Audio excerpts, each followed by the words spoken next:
Salam sejahtera bagi kita semua. Puji Tuhan, saya senang sekali pada hari ini berjumpa kembali dengan teman-teman, para sahabat, saudara-saudaraku dimanapun berada. Saudara-saudara baik yang Kristen maupun non-Kristen, saudara-saudara Muslim, kita semua adalah saudara di dalam Tuhan. Oleh sebab itu, tidak boleh seorang pun saling mengucilkan atau menjelekkan satu dengan yang lain. Kita boleh sharing, kita boleh saling tukar pikiran, kita boleh bertanya, tetapi tidak boleh ada indikasi untuk saling menjelekkan. Karena negara kita juga adalah negara hukum, dan dimana kalau ada sesuatu yang memang berkaitan atau mempengaruhi ke dalam hal hukum, ya, atau melanggar hukum, maka pasti kita akan terkena proses hukum, dan itu juga tidak baik. Oleh sebab itu, mari kita semua sama-sama belajar untuk saling menghormati dan saling menghargai.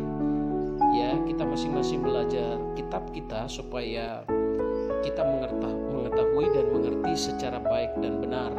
Tidak hanya tahu dari orang lain, tidak hanya tahu dari hafalan, tetapi kita harus tahu artinya, ya. Karena itu kita bersyukur bahwa sebagai orang percaya, sebagai orang Kristen, Alkitab kita sudah diterjemahkan dalam seluruh bahasa sehingga kita bisa tahu dan bisa mengerti isi dalam seluruh Alkitab atau kitab suci kita. Puji Tuhan.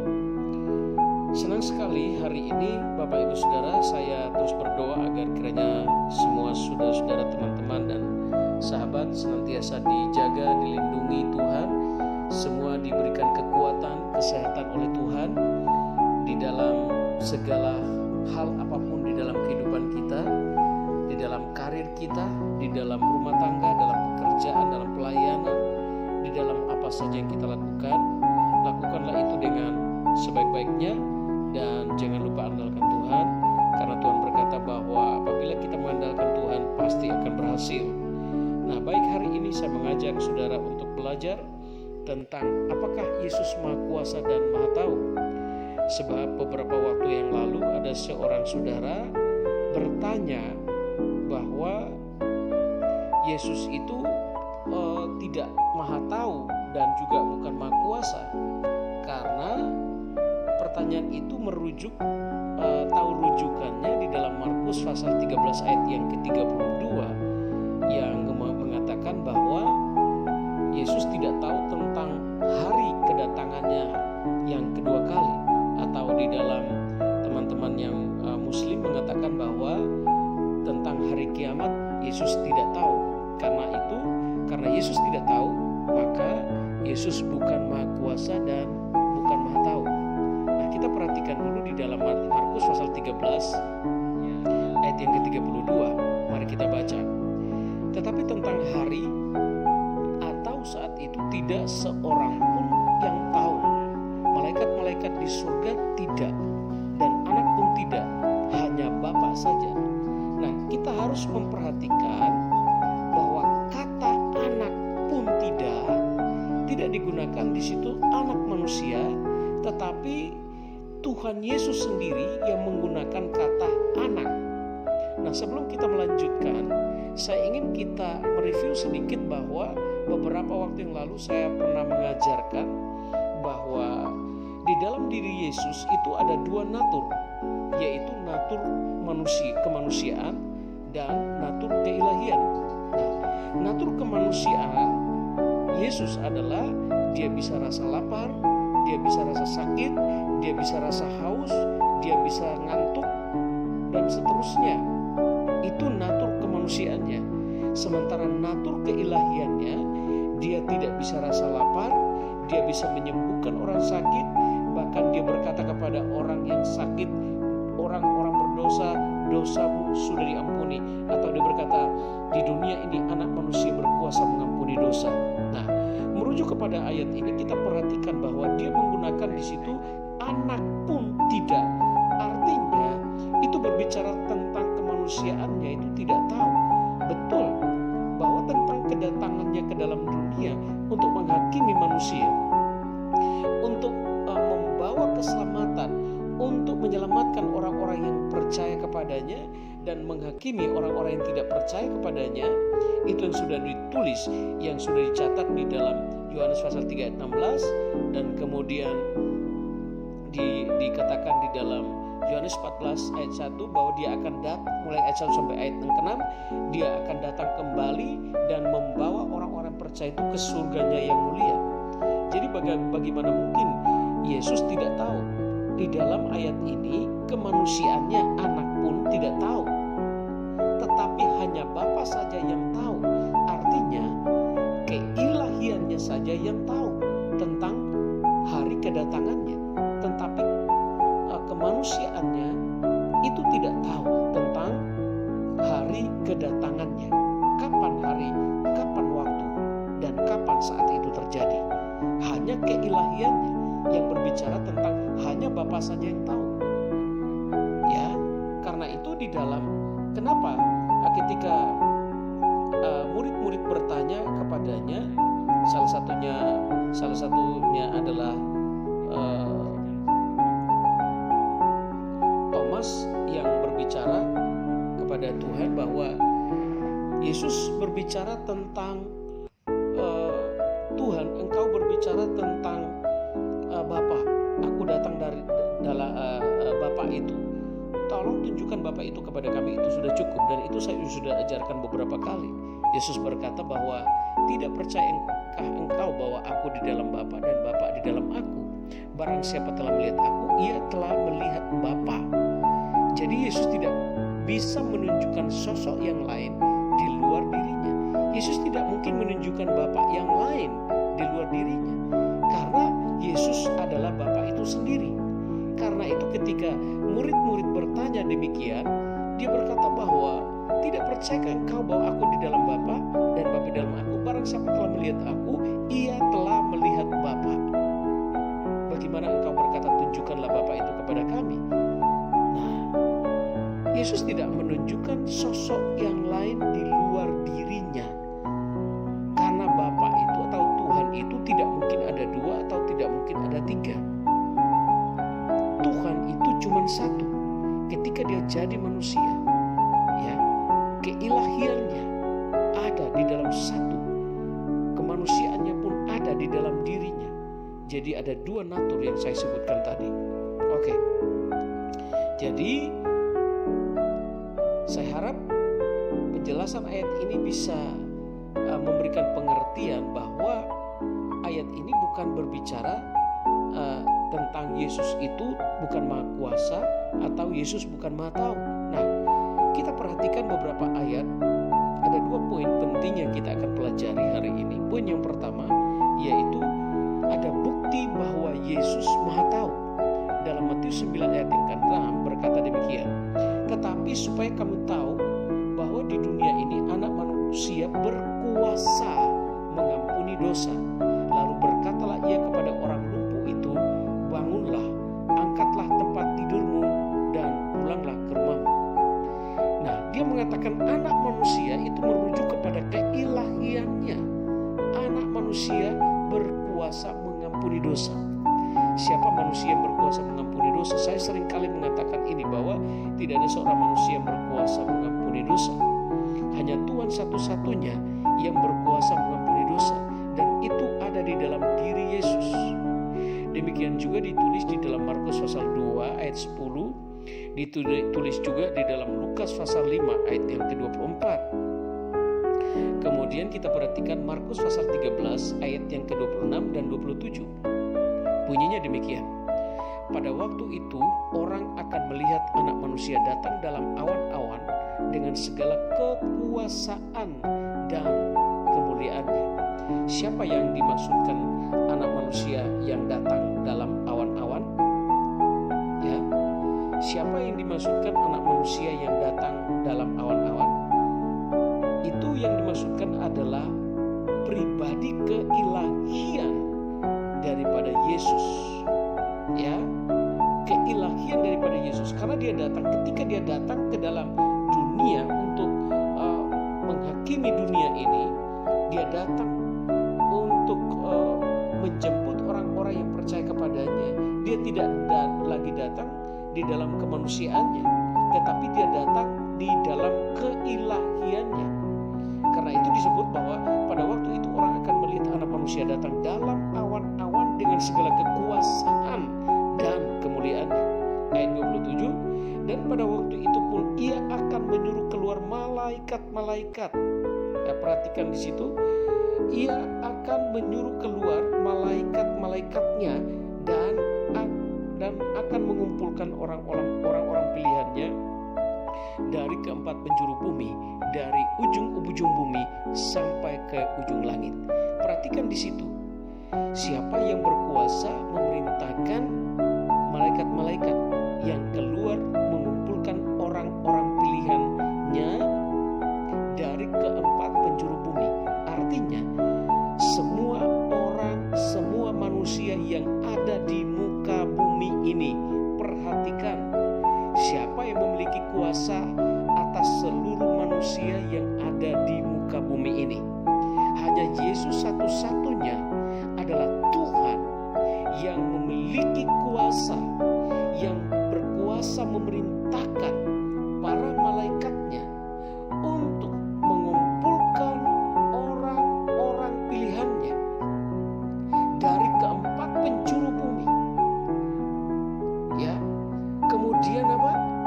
Dari ujung bumi sampai ke ujung langit. Jadi, saudaraku, perhatikan bahwa hanya Yesus satu-satunya yang berkuasa.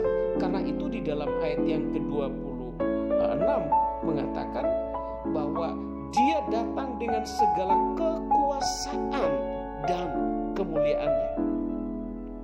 Jadi di sini jelas bahwa Yesus itu maha kuasa. Karena saking maha kuasanya, dia berkuasa juga memerintahkan malaikat-malaikatnya dan juga berkuasa untuk menyuruh malaikat-malaikatnya mengumpulkan orang-orang pilihannya dari keempat penjuru bumi. Ya, dari ujung bumi sampai ke ujung langit. Artinya tidak ada seorang pun yang berkuasa seperti dia. Hanya satu-satunya, dialah yang berkuasa untuk seluruh manusia yang ada di muka bumi ini. Karena itu, saudara harus percaya bahwa tidak ada Tuhan yang lain, hanya satu-satunya Yesus Kristus Tuhan yang berkuasa baik di langit maupun di bumi. Ya, oke, kita melihat bahkan nyawanya sendiri, dia berkata bahwa tidak ada seorang pun yang berkuasa mengambilnya. Tidak ada seorang manusia yang bisa berhak atau berkuasa mengambil nyawa Yesus. Jadi kematian Yesus itu bukan berarti dia lemah. Kematian Yesus bukan berarti dia tidak mampu. Kematian Yesus adalah karena dia datang untuk menyerahkan nyawanya. Ya, dia datang untuk menyerahkan nyawanya menjadi tebusan bagi banyak orang. Karena dia datang sebagai juru selamat. Dia menyelamatkan manusia yang berdosa sejak Adam dan Hawa sampai kita hari ini. Kita semua mengadopsi dosa keturunan dari Adam dan Hawa. Karena itu sampai hari ini kita disebut sebagai orang-orang yang berdosa. Ya. Jadi tidak ada seorang pun yang manusia yang bisa selamat. Karena itu disebut di dalam Roma mengatakan bahwa semua manusia telah berbuat dosa dan telah kehilangan kemuliaan Allah. Dosa telah menjalar ke seluruh dunia ini, ke seluruh bumi, ke seluruh umat manusia. Karena itu kita butuh seorang juru selamat. Tetapi perhatikan bahwa Yesus bukan dibunuh. Ya, perhatikan sekali lagi. Yesus tidak dibunuh, tidak mungkin dibunuh atau tidak pernah dibunuh oleh siapapun. Manusia siapapun tidak pernah berkuasa membunuh Yesus. Kita memperhatikan dulu dalam Yohanes 10 ayat 18. Tidak seorang pun mengambil daripadaku. Dia katakan begini, tidak seorang pun mengambilnya daripadaku, melainkan aku memberikannya menurut kehendakku. Aku berkuasa memberikan nyawanya, dan berkuasa mengambilnya kembali. Ya, jadi Yesus punya kuasa untuk memberikan nyawanya, dia juga punya kuasa untuk mengambilnya. Ini luar biasa, saudaraku. Salah satu contoh lagi bahwa ketika Rasul Petrus dia memotong telinga daripada Imam Malkus, itu dia membuktikan bahwa karena dia setia. Karena sebelum itu dia pernah berkata pada Yesus bahwa sekalipun semua orang meninggalkan engkau, sekali-kali aku tidak akan meninggalkan engkau. Lalu Yesus berkata kepadanya, Petrus, Petrus, sebelum ayam berkokok 3 kali, engkau telah menyangkal aku 3 kali. Dan perhatikan, waktu dia mengatakan demikian, hal itu belum terjadi.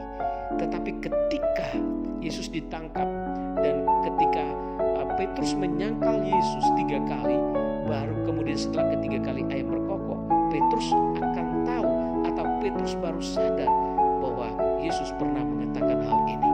Apakah Yesus bukan berkuasa? Hal itu telah menunjukkan atau membuktikan bahwa Yesus itu adalah Tuhan yang maha kuasa. Karena itu nyawanya pun tidak ada seorang manusia yang berhak mengambilnya.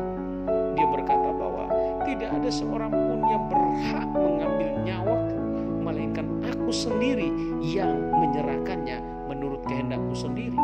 Aku berkuasa memberikannya dan berkuasa mengambilnya kembali. Wow, luar biasa kan saudara? Jadi saudara harus memperhatikan ini, bahwa Tuhan Yesus yang kita sembah, dia adalah Allah yang hidup. Dia adalah Tuhan yang menjadi manusia.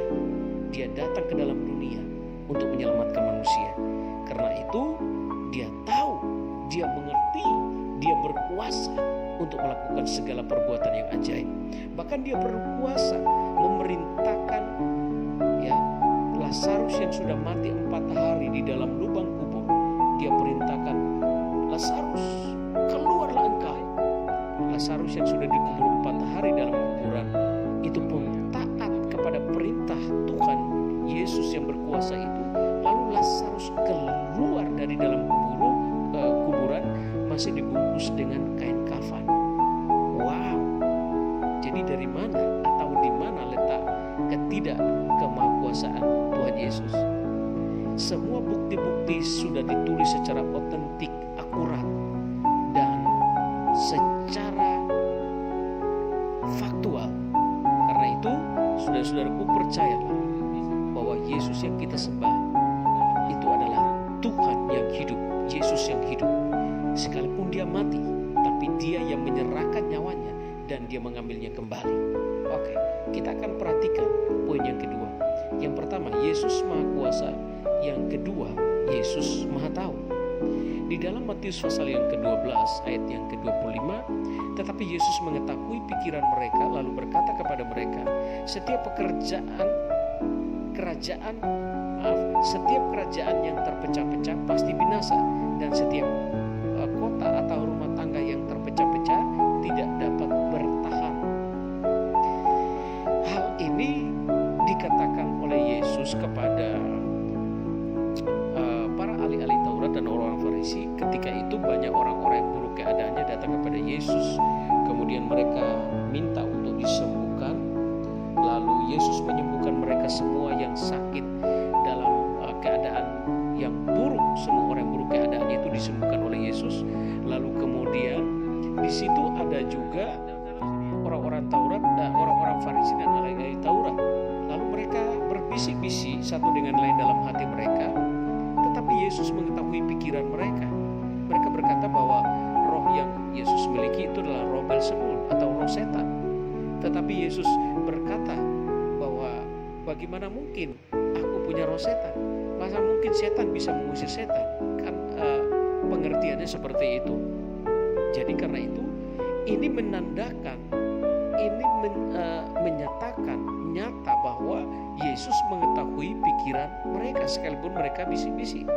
Matius pasal 26 ayat 10. Tetapi Yesus mengetahui pikiran mereka lalu berkata, "Mengapa kamu menyusahkan perempuan ini? Sebab ia telah melakukan sesuatu perbuatan yang baik kepadaku." Murid-murid menjadi gusar, lalu mereka berbisik-bisik bahwa perempuan yang memecahkan buli-buli pualan yang berisi minyak naurastu murni itu, karena minyak itu sangat mahal dan bisa dijual dan uangnya itu dibagikan kepada orang miskin.